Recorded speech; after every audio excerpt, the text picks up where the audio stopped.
Hello दोस्तों, एक बार फिर से आप सभी का हार्दिक स्वागत है। और देखिए, आज हम एक नया टॉपिक लेकर आए हैं और टॉपिक है धातु और अधातु, जिसके कुछ इम्पोर्टेंट क्वेश्चंस हम यहाँ पर डिस्कस करने वाले हैं। तो चलिए बढ़ते हैं आज की क्लास के क्वेश्चन नंबर फर्स्ट की ओर।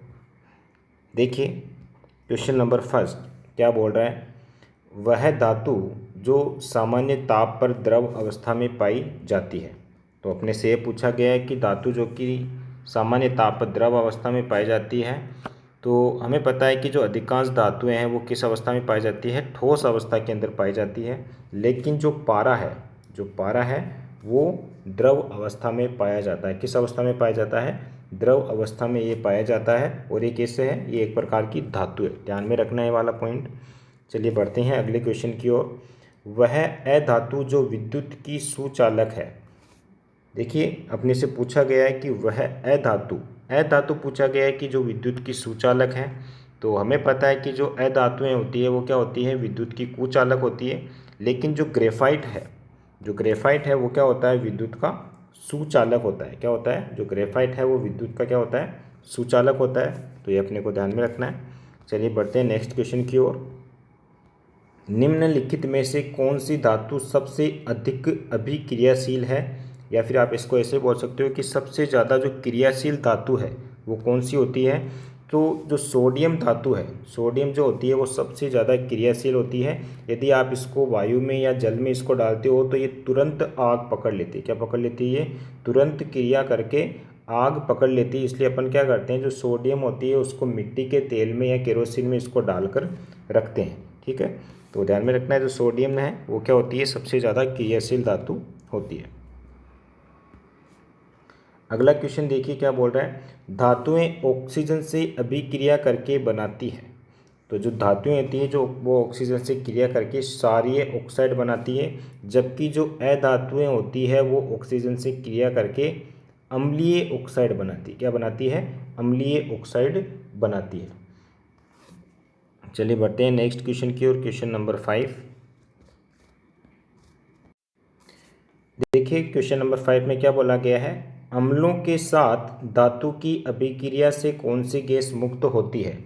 तो जो धातुएं होती है वो अम्लों के साथ क्रिया करके हाइड्रोजन गैस मुक्त करती है। कौन सी गैस मुक्त करती है?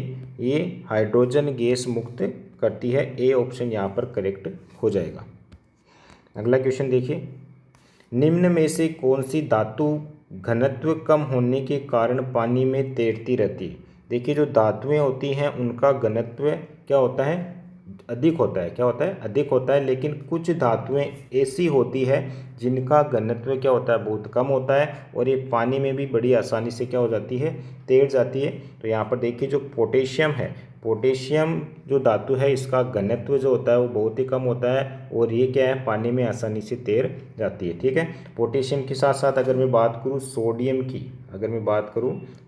की, तो सोडियम भी एक ऐसी धातु है जो कि जिसका घनत्व क्या है? बहुत कम होता है। और ये पानी में क्या हो सकती है? आसानी में से तैर जाती है। और इसकी एक प्रॉपर्टी ये भी अपन ने पढ़ी थी कि ये बहुत ही ज़्यादा क्या होती है? क्रियाशील होती है। चलिए बढ़ते हैं अगले क्वेश्चन की ओर। क्वेश्चन नंबर देखिए 7। निम्न में से कौन सी धातु हथेली पर रखने से ही पिघलने लगती है? ऐसी कौन सी धातु है जिसे आप हथेली पर ही रखोगे तो वो क्या होने लगेगी? पिघलने लगेगी।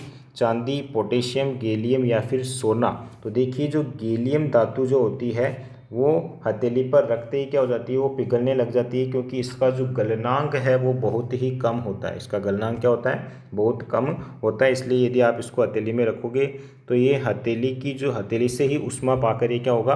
पिघलने लगेगा। चलिए बढ़ते हैं नेक्स्ट क्वेश्चन की ओर। अगला क्वेश्चन देखिए, क्वेश्चन नंबर 8।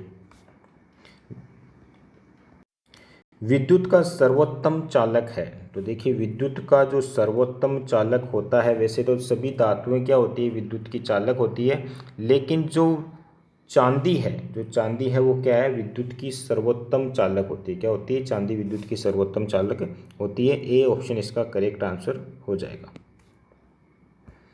निम्न में से कौन सी धातु द्रव अवस्था में रहती है? ध्यान में रखना है अधातु यहाँ पे पूछा गया है। क्वेश्चन अपने को ध्यान से पढ़ना है कि धातु के लिए पूछा गया है या फिर अधातु के लिए पूछा गया है, क्योंकि धातु में तो जो द्रव अवस्था होती है वो कौन सी होती है, पारा के अंदर होती है, जबकि अधातु के अंदर जो द्रव अवस्था होती है वो ब्रोमीन में पाई जाती है। किसमें पाई जाती है, ब्रोमीन के अंदर पाई जाती है। ब्रोमीन किस अवस्था में रहता है, ये द्रव अवस्था में रहने वाली अधातु है।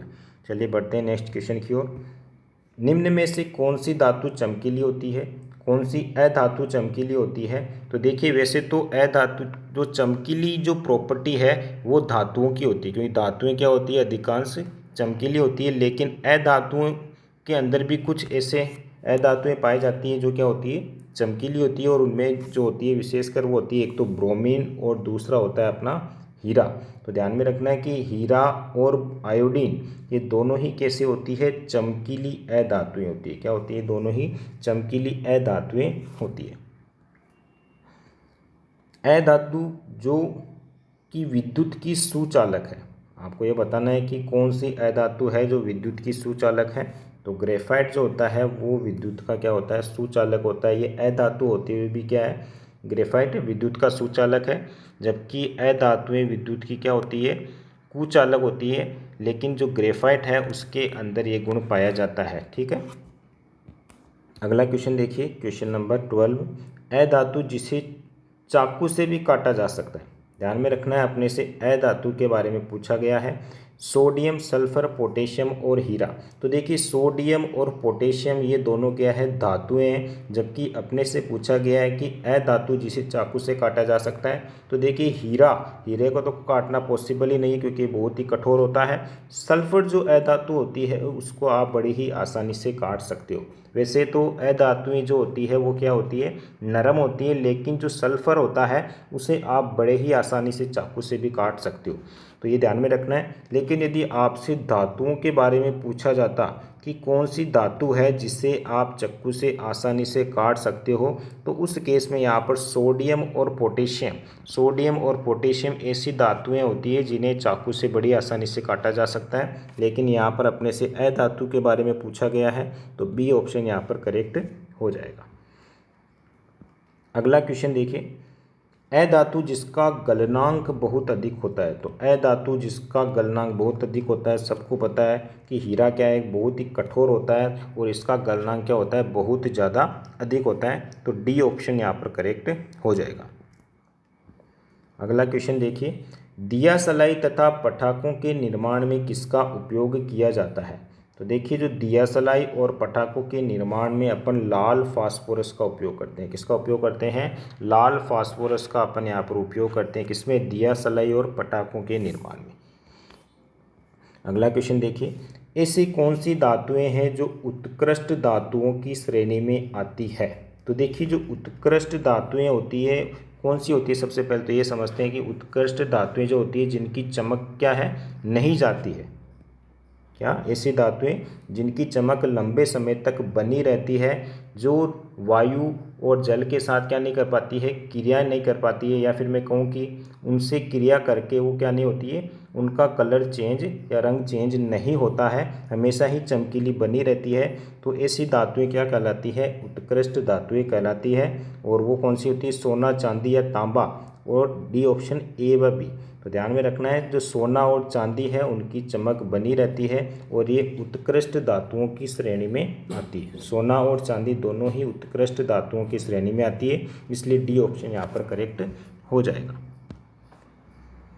निम्न में से मिश्र धातु है।